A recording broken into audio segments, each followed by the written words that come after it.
Hello everyone, I am Douglas E. Welch and welcome back to another episode of In the Garden for A Gardener's Notebook. For more information on A Gardener's Notebook, you can always visit the website douglasewelch.com. There you'll find links to A Gardener's Notebook as well as everything else that I do. I haven't had a lot of chance to get in the garden this week. I've been launching a new podcast called New Media Interchange, which focuses on basically all new media news outside of mainstream television and radio, including podcasting, gaming, YouTube, live streaming, and much, much more. And you can find more information about that on the website as well. Look for the New Media Interchange logo in the left-hand sidebar.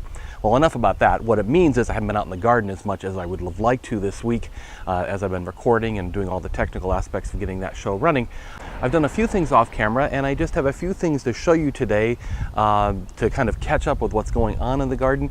The heat has started to arrive here in Southern California. We've had some 90-degree days, so that means the sweet potatoes are kicking off and some other things are happening as well.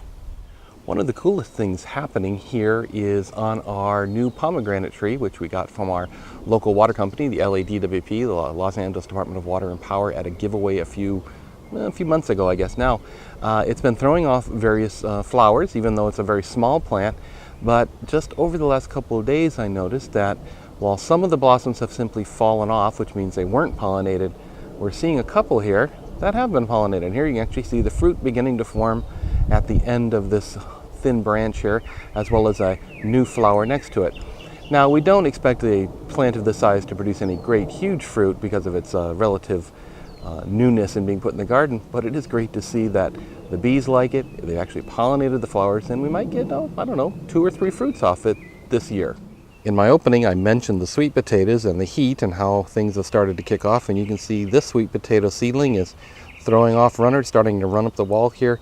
I expect as the heat continues, all of the sweet potatoes will really kick into gear like they did last year and start working on their tubers and getting their foliage out, make sure they have plenty of energy to build those roots.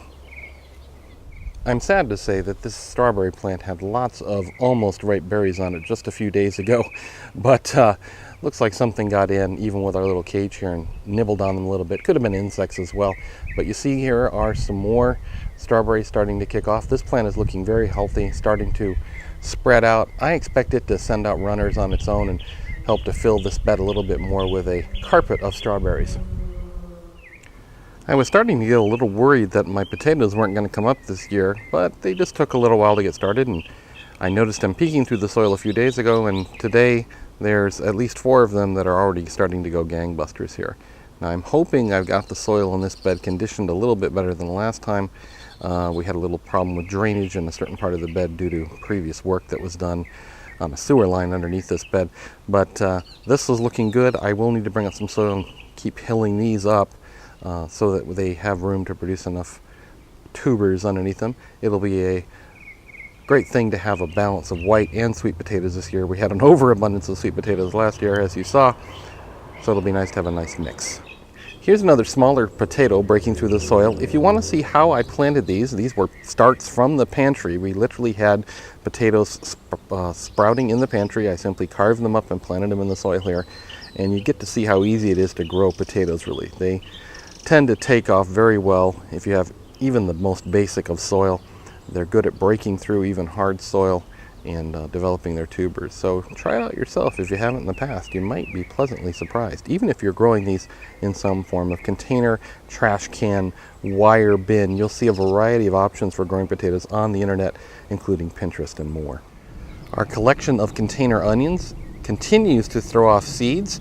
We'll gather this seed head up. There's still a few more that are still drying out, not quite ready to drop their seed yet, but I'll shake this into the bag that we showed you a few weeks ago, and I'm actually going to start broadcasting some of this seed around the garden to see if it is viable and will perhaps grow us a batch of green onions this year. And maybe even, since I like the way that the alliums look in the garden, I might just let some go off as ornamentals just to have in the garden year after year. Well, that's it for today's episode of In the Garden for A Gardener's Notebook. Again, for more information, you can always visit the website, douglasewelch.com. There you'll find links to A Gardener's Notebook as well as everything else that I do.